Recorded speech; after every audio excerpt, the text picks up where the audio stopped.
Hello, my cute white lilies. Welcome back to my channel. Hope you're doing well. I'm here to start the next chapter of Twin Roses, a Marigol's Obsession.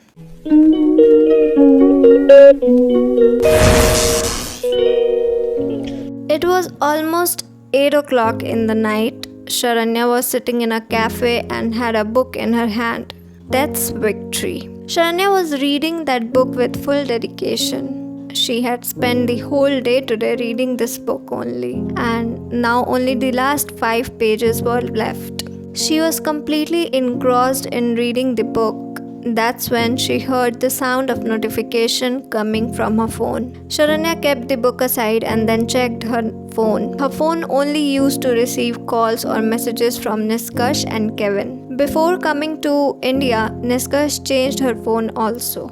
At this time, Niskarsh's messages was received on Sharanya's phone. When Sharanya opened the message, it was written, "Where are you?"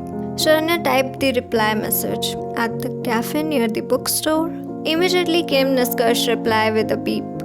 "Okay, I'm arriving in 10 minutes. Sharanya also sent the message of okay to him. By the time Niskarsh reached the cafe, Sharanya had finished the book. There was silence in the car. Neither Niskarsh said anything on the way, nor did Sharanya. She felt as if the devil had returned to its original form. That's why she thought it right to remain silent. Both reached Bedi Mansion. It was almost 9 o'clock when they reached home. When both of them come to the hall, Kanak tells them that the rest of the members has finished their dinner. Only those two were left. Kanak said, "Baba, both of you get fresh and come. I'll reheat the dinner." Niskarsh going upstairs, he said, "I'm not hungry. You heat the dinner for Madam." Kanak, "Okay." Sharanya also came upstairs with Niskarsh. She changed clothes after coming into the room. When she was about to go downstairs, she thought of Niskarsh and said to him, You won't have dinner?" Niskarsh took off his blazer and rolled up his shirt sleeves and said, "I said downstairs, I'm not hungry. Haven't you heard?" His face was completely expressionless at this time. Sharanya said, "But you only ate some sandwiches for breakfast. If you don't eat, you'll fall ill. At least eat something." Now Niskarsh got angry. The more he was trying to ignore Sharanya, the more Sharanya was questioning him. He said angrily, "I said no. I am not hungry. Don't you understand things at once? And you don't need to worry about me. Now, will you please excuse me for some time and go downstairs and enjoy your dinner? Because I have some important work." Seeing Niskarsh's anger, Sharanya immediately left the room and went downstairs. She felt hurt after hearing Niskarsh's words. What did she say? She only asked him to eat food. What was the thing that provoked him so much in this? No one can guess the mood of this devil. Just this morning, he was talking to her so lovingly. As soon as she remembered about the morning, Sharanya remembered Niskarsh kissing her and her cheeks turned red. But immediately she remembered Niskarsh getting angry at her just now. Sharanya's face also started showing a little anger now. She said in her mind, "It's your fault, Sharanya. What was the need to ask that Lucifer for dinner? What do I have to do with him? He should eat or remain hungry. I don't care. I'm going to have dinner." Back in the room, Niskarsh still remembered his meeting with the doctor in the morning. Niskarsh tells the doctor everything, whatever actions he did with Sharanya from this morning. Worried, he said to the doctor, "Doctor, am I okay? Am I going crazy? Have I got some illness? I've never done such a thing before. I've never kissed a girl. So far, I didn't even let them come near me. Then when Sharanya was with me, why did I do this?" The doctor smiled and said, "Because she is your wife, Mr. Niskarsh." Niskarsh said in a confused state, "Doctor, what is meant by my wife? What does it change if she is my wife? Even after being my wife, she is still a girl, isn't she? And will remain a girl." This time, the doctor could not stop himself from laughing after hearing Niskarsh. Niskarsh with a puzzled look on his face. He was looking at him in bewilderment. he said in his heart, I've come to get the checkup done, but it seems that he himself needs treatment. The doctor could hardly control his laughter and said, Mr. Niskarsh, you're not sick, nor are you going mad. Niskarsh still did not understand anything. He said, then why am I acting like this? Why am I feeling so attracted to her? That too in just one night, and nothing happened between us. The doctor explained to him, emotional actions or emotional attachment has nothing to do with the relationship of bodies, Mr. Niskarsh.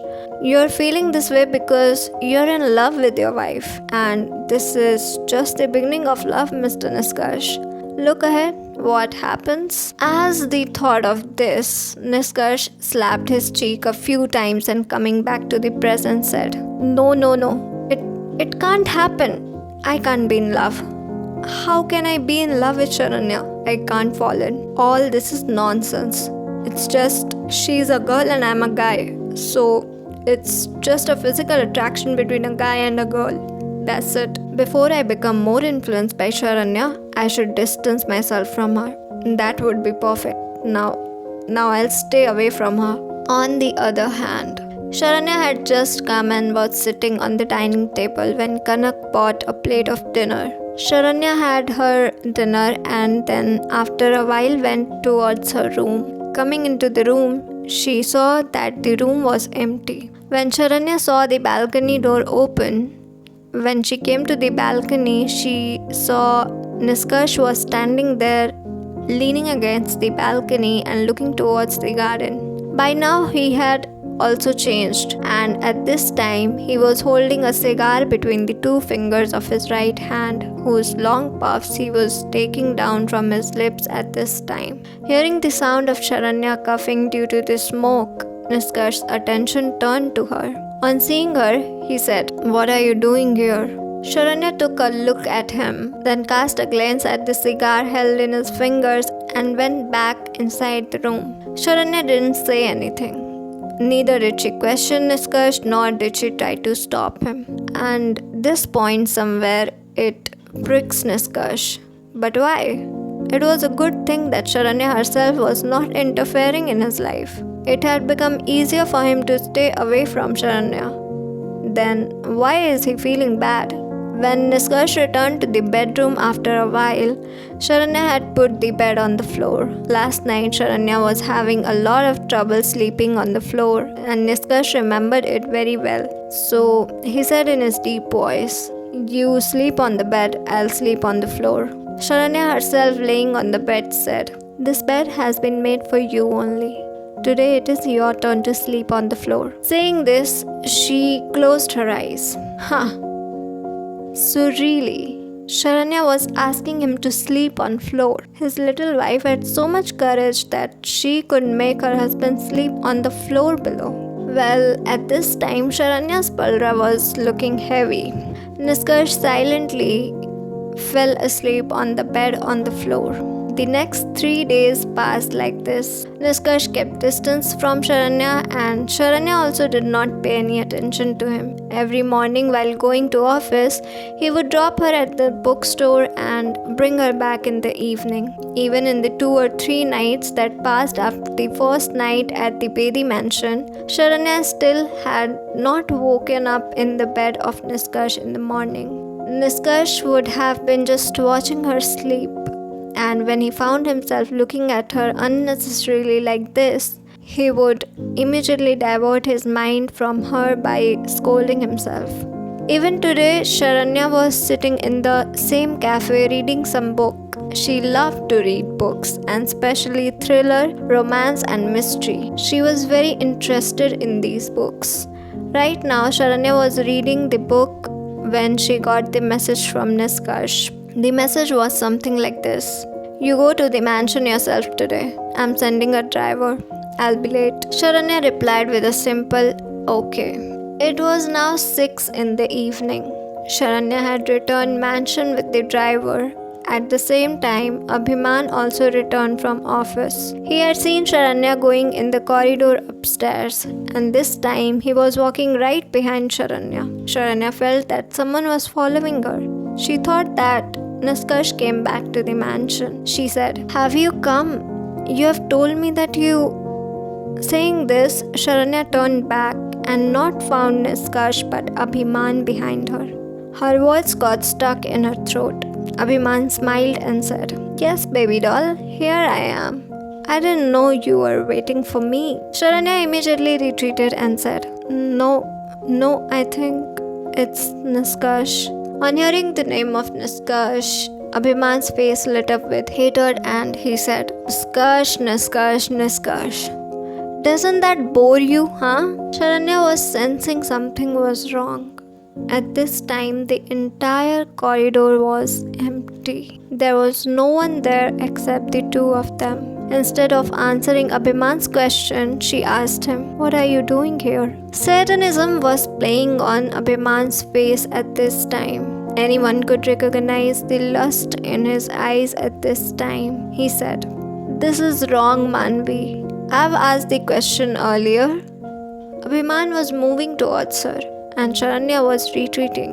Still, she said without fear, "Look, if you try to do anything to me, I'll scream." Abhiman came closer to her, laughing at this childish talks of her, and in one fell swoop, he pinned her to the wall.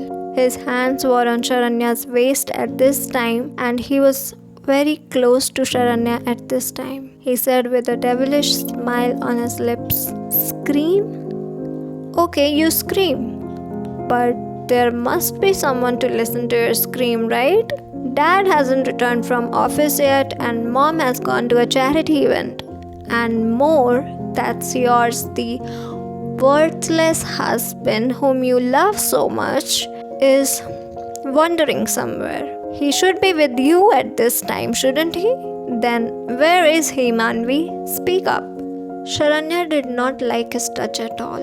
If it were her way, she would have cut off both the hands of Abhiman right now. Trying to break free from his grip, she cried out, "Why don't you understand, Mr. Abhiman Bedi? I'm married with Niskarsh.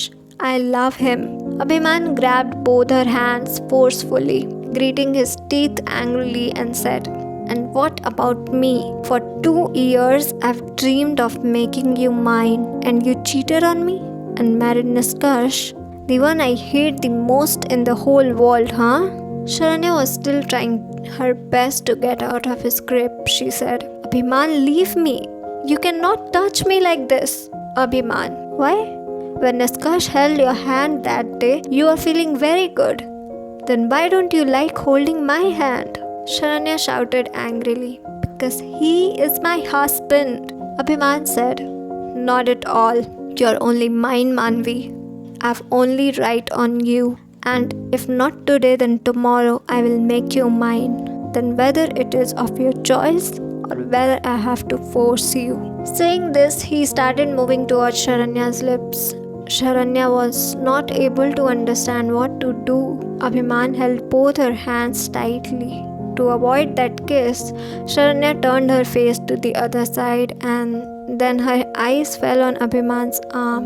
Immediately, Sharanya's mind lit up and she bent down and bit Abhiman's arm hard. A scream came out of Abhiman's mouth and Sharanya's hand slipped out of his grip. She quickly ran towards her room. Coming to the room without delay, she locked the door of the room. Her breath was going very fast. Fear was clearly visible in her eyes. Till now, the dam that Sharanya had kept inside her was broken. She went to the bed and started crying bitterly. Whatever happened today was extreme level. Anything could have happened today. But Sharanya got lucky once again. It was 8 o'clock in the night. Niskarsh came back to mansion. Abhiman and Shailesh were sitting in the hall itself. Niskarsh smiled and said, "I'm home, Dad." Shutting off the TV, Shailesh said in a uprooted tone, "So why are you telling me this? Go and tell your wife. She didn't even come down to have dinner. I think she is waiting for you." When Niskarsh heard this, don't know why, he liked it. He moved towards the stairs. Abhiman smiled watching him go up the stairs. He spoke in his mind, "I told you, Chote Bhai, I'll take my things back from you." Then why shouldn't I have to use force for that? And I have already started it. Okay, so that's it for today's episode. Hope you guys enjoyed it. But before going, I want to ask you something. So the question is, being a reader, you guys must like sentence "you are mine," right? Um, did you like Abhimman's words? Because he said exactly the same thing. Did you feel butterflies in your stomach or disgusting? Any differences? Let me know. And I'll be waiting for your pyare comments in the comment section. So drop some hearts in the comments if you like this episode.